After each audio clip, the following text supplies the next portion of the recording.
ஸ்ரீ சாய் சத்சரிதத்தில் இன்று நாம் காண இருப்பது அத்தியாயம் 31. சன்னியாசி விஜயானந்த், பாலாராம் மான்கர், நூல்கர், மேகா, புலி இவர்களெல்லாம் பாபாவின் முன்னிலையில் உயிர் நீத்தல். தனது மரண தருவாயில் ஒருவனுக்குள்ள ஆசை அல்லது எண்ணம் அவனது எதிர்காலத்தை நிர்ணயிக்கிறது. பகவான் கிருஷ்ணரும் கீதையில் எவன் என்னை முடியும் தருவாயில் எண்ணுகிறானோ அவன் உண்மையில் என்னிடமே வருகிறான், அத்தருணத்தில் வேறெதையும் பற்றி எண்ணுபவன் அவன் விரும்பியபடியே செல்கிறான் என்று கூறுகிறார். நமது கடைசி தருவாயில் ஒரு குறிப்பிட்ட நல்லெண்ணத்தை நினைவில் கொள்ள வேண்டும் என்பதில் நாம் நிச்சயமாக இருக்க முடியாது. இல்லை என்பதை விட பெரும்பாலும் பல்வேறு காரணங்களால் நாம் பயந்து பீதியடைய அதிக வாய்ப்புகள் இருக்கின்றன. நமது கடைசி தருணத்தில் நாம் விரும்புகிற புனித நினைவுகளை நம் மனதில் நிலைப்படுத்த நிலையான பயிற்சி அவசியம். எனவே கிளம்புவதற்கான இறுதி நேரம் வந்தபோது குழப்பமடையாமல் இருப்பதற்காக எப்போதும் இறைவனை நினைவு கூர்ந்து அவனது நாமத்தை சதா காலம் உச்சரிக்குமாறு எல்லா ஞானிகளும் போதிக்கிறார்கள். அடியவர்கள் தம்மை தாமே முழுமையாக ஞானிகளிடம் அர்ப்பணித்து விடுகிறார்கள். சர்வமும் அறிந்த ஞானிகள் அவர்களது கடைசி காலத்தில் அவர்களை வழிநடத்தி உதவுவார்கள் என்ற நம்பிக்கைதான் அதற்கு காரணம்.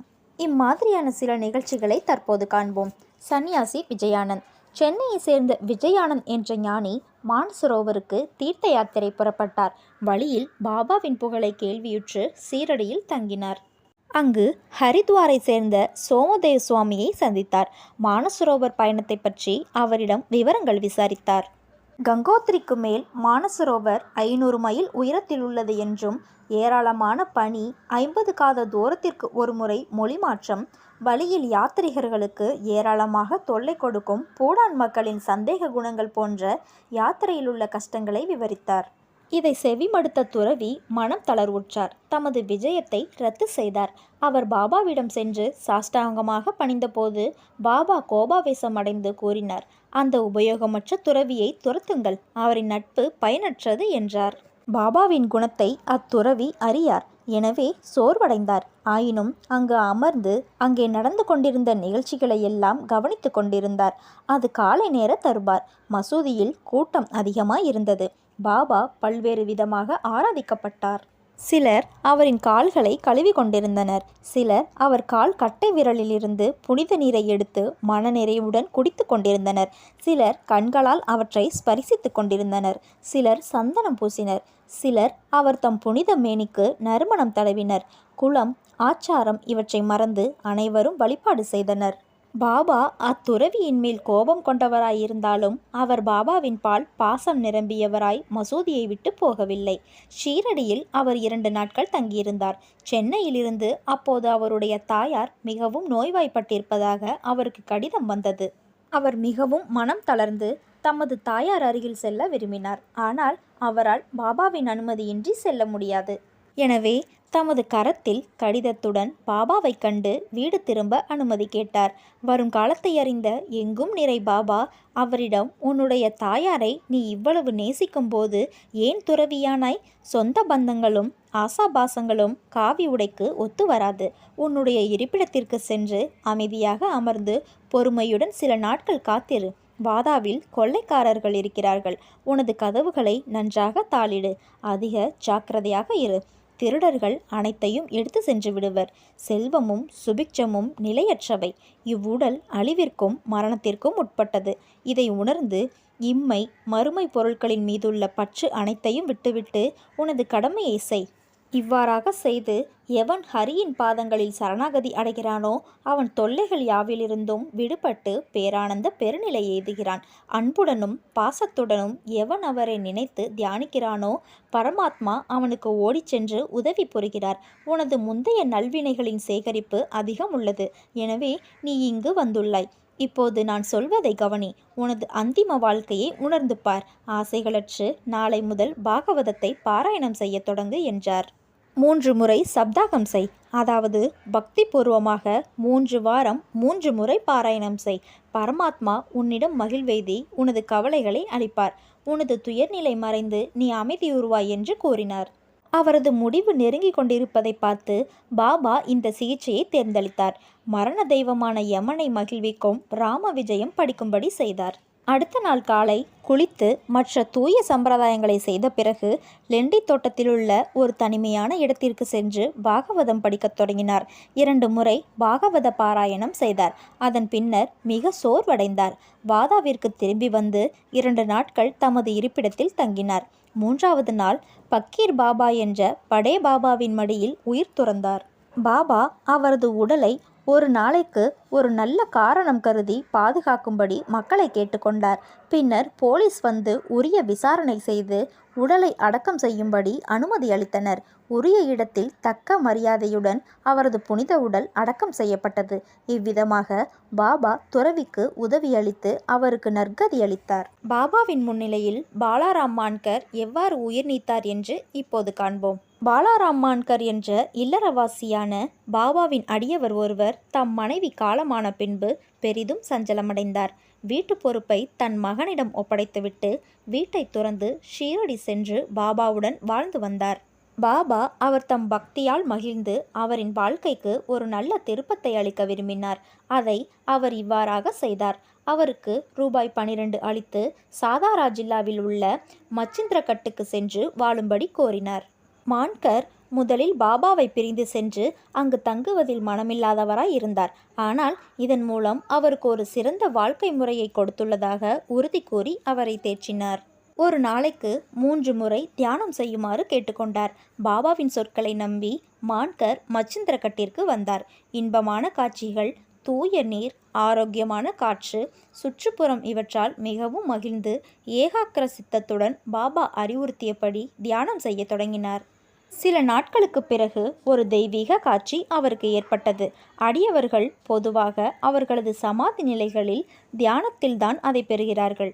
ஆனால் மான்கரை பொறுத்தவரை தியான நிலையிலிருந்து விடுபட்டு சாதாரண நிலைக்கு வந்தபோதே அதை அவர் பெற்றார். பாபா தாமே அவர் முன்னின்று தோன்றினார்.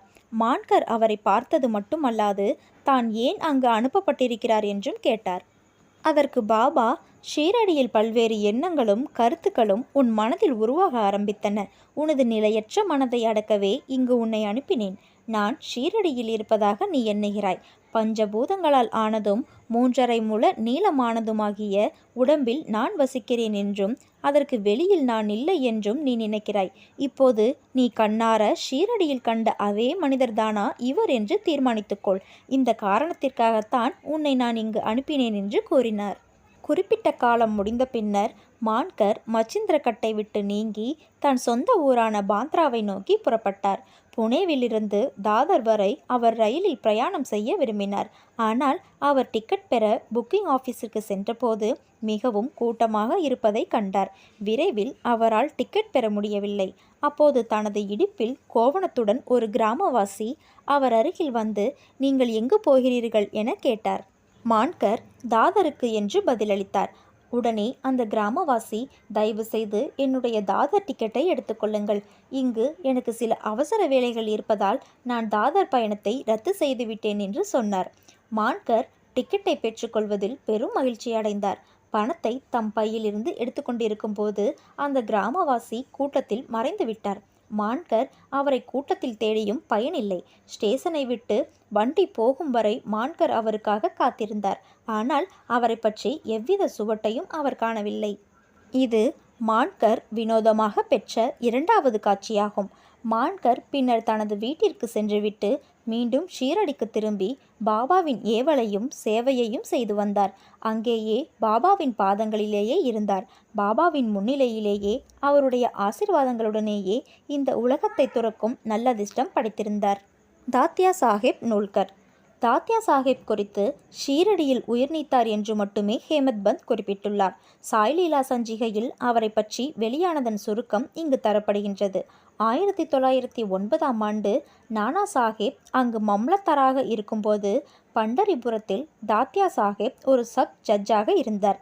இருவரும் அடிக்கடி சந்தித்து பேசினர். தாத்யா சாஹேப் ஞானிகளை நம்புவதில்லை. ஆனால் நானா சாஹேப் அவர்களை விரும்பினார். சாய்பாபாவின் லீலைகளை நானா சாஹேப் அவருக்கு கூறினார்.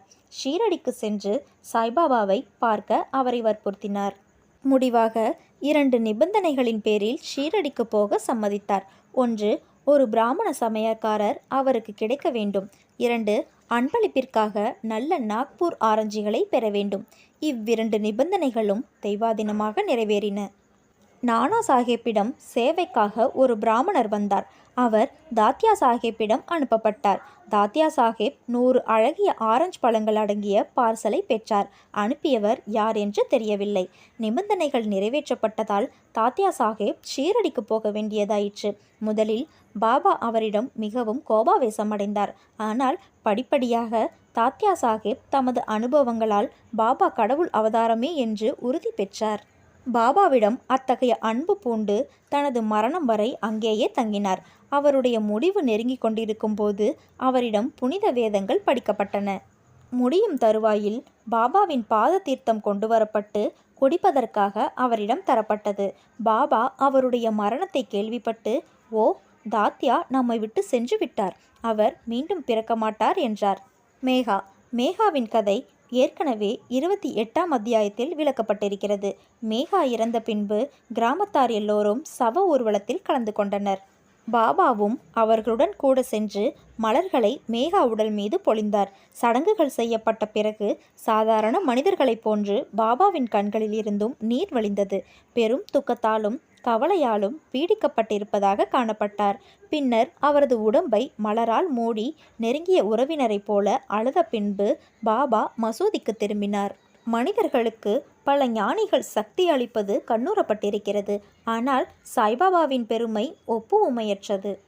புலி பாபா சமாதி அடைவதற்கு 7 நாட்களுக்கு முன் ஷீரடியில் ஓர் வியத்தகு சம்பவம் நிகழ்ந்தது.